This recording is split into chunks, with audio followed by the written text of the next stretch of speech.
All right, everyone, here we are with ticker symbol Nndm, Nano Dimensions. And before we jump into this chart, I want to say welcome to all my first-time viewers and investors. Welcome to the channel, Invest for Tomorrow. To all my subscribers, welcome back, and let's jump into this chart. So Nano Dimensions has actually ran up. It broke through resistance, broke through the 50-day moving average, reached highs here of about 733, dipped back down to it, and broke its way back up to 707. So the 50-day moving average is 690. We want to keep that number in mind. We're slightly above it. The tug of war is on here with Nano Dimensions, but from those lows of about $6, it has been working its way up, and it hit highs of about 733. That's what the bulls really want to break through, and that's what we need to watch for the rest of this week and also the rest of this month. See how the volatility is doing and where it's going. I look forward to seeing your guys' comments and thoughts down below. Where do you think you guys see this going? Will it break through that 733 mark? And if it does, do you guys think it'll reach back up to this high here of 786 before the drop? That's probably one of the most important resistance levels in the near term, coming weeks or month from now, according to the volatility and where this is going. Because this can actually consolidate in a nice sideways movement, which is still pretty healthy, or it could continue to run. So that's what I'm looking forward to seeing what your guys' thoughts are. 733, 786, those are the true resistance levels that this stock wants to break through and needs to break through to reach newer highs and new resistance levels. But let's zoom in here and see what's going on here with the chart and what the 50-day moving average is doing and where it's at. And obviously it's below it. We already saw 690. But what does that mean for the stock? So if the stock is getting close to the 50-day moving average, that's not a great sign because it's going to break through the 50-day moving average, and there's a very small window between support and the 50-day moving average. If that gets broken through, both of them get broken through, this is on its way down to newer lows, and it's going to get closer to the lowest point before the run, which was 660. We looked at that from yesterday.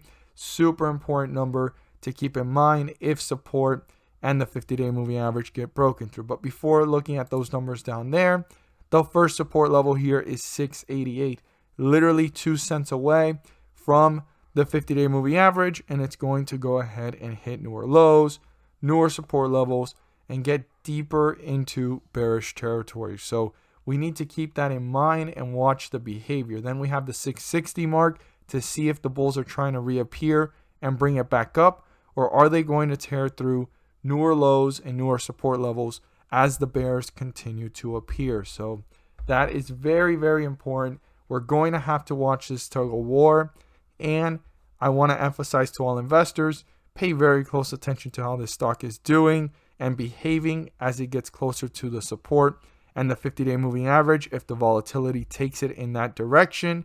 And if it breaks through support, watch very carefully how quickly is it moving to newer lows, or are the bulls trying to reappear and bring it back up. Now, if it was to go down to that area, the bulls still need to break through resistance. They need to break back into bullish territory, but they need to break through resistance.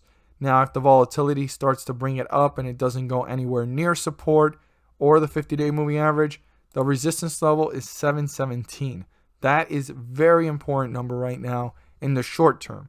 This is probably the most important thing for the bulls. I know I talked about 733. I know I talked about way up there at 786. But the bulls need to break through 717 to start the catalyst to continue to work their way up to newer highs. So I want to emphasize, they can't hang out sideways. They can't slightly get close to it or break through it and fall back down.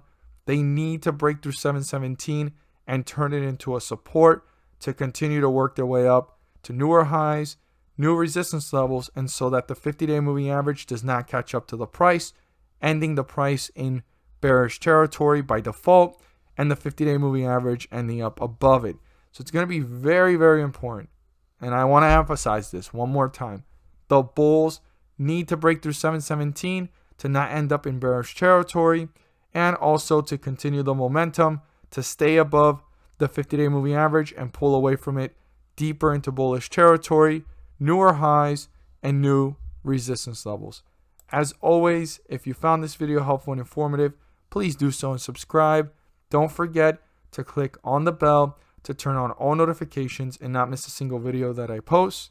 Share this with your friends and community, and don't forget to hit the like button to let me know you watch this video. And just a quick announcement for those of you that are not aware, I did launch my website last week, and it's called investfortomorrow.com. I will have it down below, the link in the description, and there is an intro video saying welcome to everyone, and also speaking about the forward outlook of the website and the purpose and goal. And there is a disclaimer. I highly advise everyone to read it so that no one's misled and misinformed on the purpose and what the whole website entails.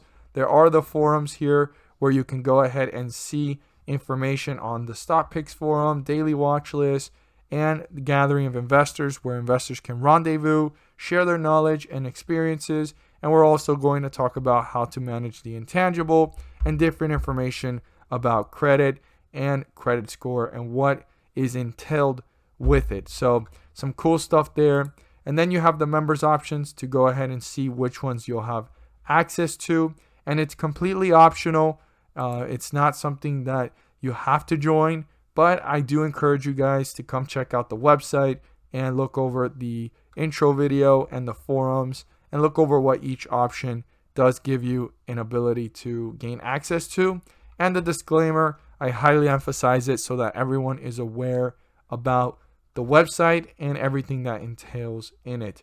So here we are with that. And Nano Dimensions, we're going to have to watch it closely, and I'm going to do a updated video if ARK Invest or any investors, large institutional investors, jumped on Nano Dimensions today, because that's going to be interesting as well. Thank you guys so much for watching, and let's make some money.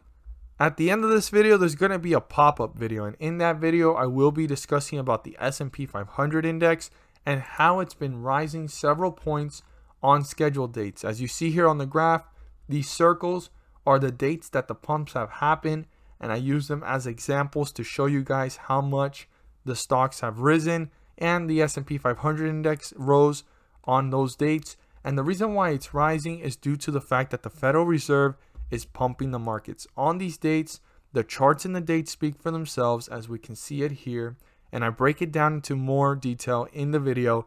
But just to summarize it, on these dates, the S&P 500 rises, and there's individual ticker symbols rising up with it, anywhere from 30 cents to $3 per share.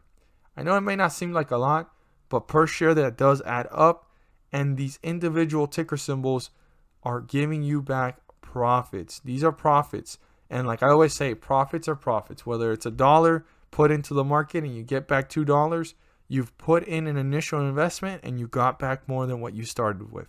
That's what it's all about.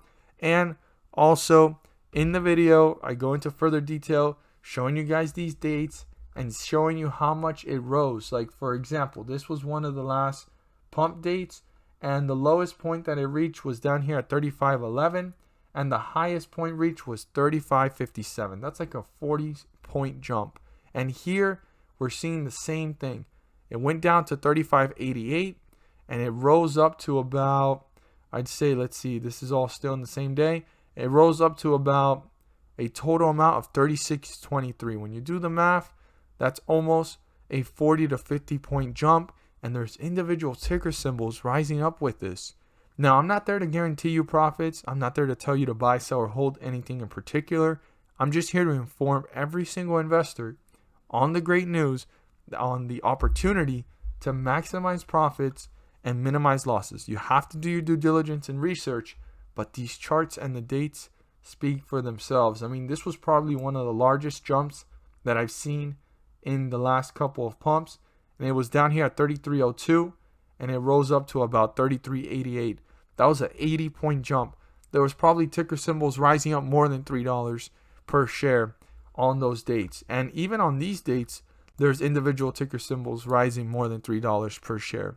Check it out, see for yourselves, and my best advice is look for ticker symbols that may be resembling the behavior of the S&P 500 index, and you'll be able to go ahead and give it a shot.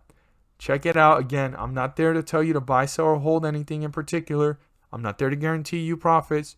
I'm just here to go ahead and share the information along with every single viewer and investor.